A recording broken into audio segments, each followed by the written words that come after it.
Human consumption is outpacing the planet's capacity to regenerate resources. Mahboub et al. 2024 show that human demand is about 75% higher than what Earth can sustainably provide. Their analysis also shows that the world's major nuclear economies account for more than half of the global ecological footprint. Meanwhile, renewable technologies have environmental impacts across their entire life cycle. Rahman et al. 2022 document the waste, land use, and resource extraction involved in solar, wind, and hydropower systems. Public reporting reinforces this context. The World Economic Forum article, Earth Overshoot Day, Human Consumption versus Biocapacity, highlights the accelerating pace at which societies exhaust ecological resources. The Union of Concerned Scientists article, Environmental Impacts of Renewable Energy Technologies, outlines the hidden environmental costs behind renewable energy production. Fossil fuels still account for over 80% of global energy use, according to Mahboub et al. 2024, making them a major driver of ecological footprint. Nuclear energy offers high energy density and low operational emissions, and environmental taxes can reduce ecological damage by incentivizing cleaner practices. However, the same study shows that trade globalization increases ecological footprint through expanded production and resource extraction. International news reflects similar trends. In the Reuters article, Nuclear Power Absolutely Needed to Reach Climate Goals, the International Energy Agency emphasizes nuclear energy as a crucial component of decarbonization. The Guardian article, Global Economic Growth Will Take a Big Hit Due to Loss of Nature, shows how global trade, development, and environmental degradation are tied together.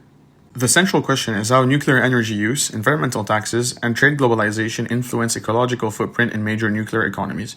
Mahboub et al. 2024 found that both nuclear energy and environmental taxes reduce the ecological footprint, but trade globalization and economic growth increase it. They also show that high population density reduces footprint through efficiency.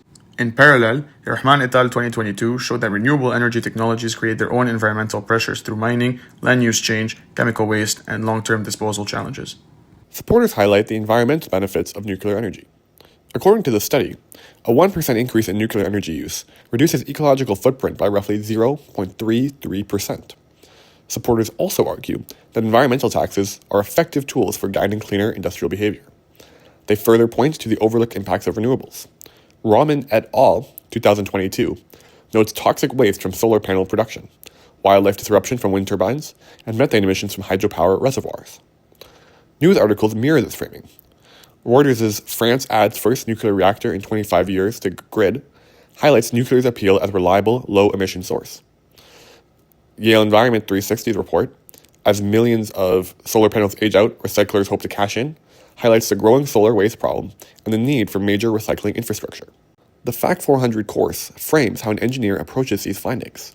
Lecture 4 on Ethics and Responsibility emphasizes the duty to protect the public and the environment, aligning with careful evaluation of nuclear energy's lower ecological footprint and the role of environmental taxes.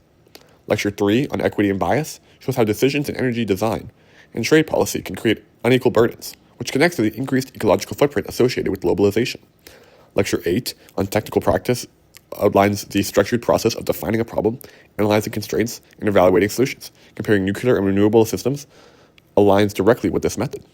Lecture 9 on Health, Safety, and Sustainability introduces ALARP, which guides the assessment of nuclear risks, renewables life cycle impacts, and taxation policies. Opponents focus on nuclear waste, safety issues, and the environmental impact of uranium mining. They also argue that some renewable technologies, despite their emission benefits, harm ecosystems through land use, water pollution, eutrophication, and chemical discharge, as described in Rahman et al. 2022.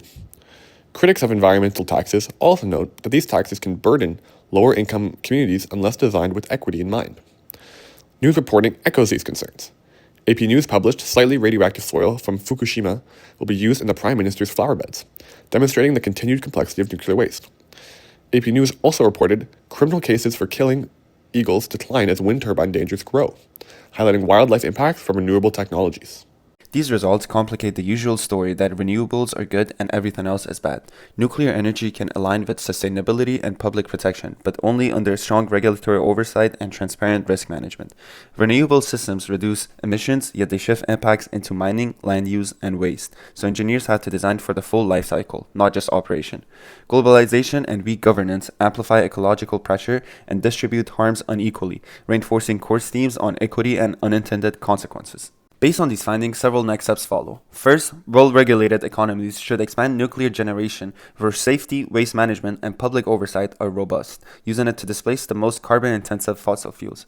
Second, environmental taxes should be targeted at the highest emission sectors and designed with equity measures, so they reduce footprint without overburdening low-income communities.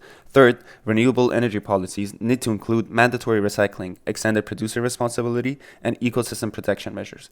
The World Energy Council's briefing on EU rules that make solar panel manufacturers pay for their waste shows how regulation can hardwire life cycle responsibility into renewable deployment.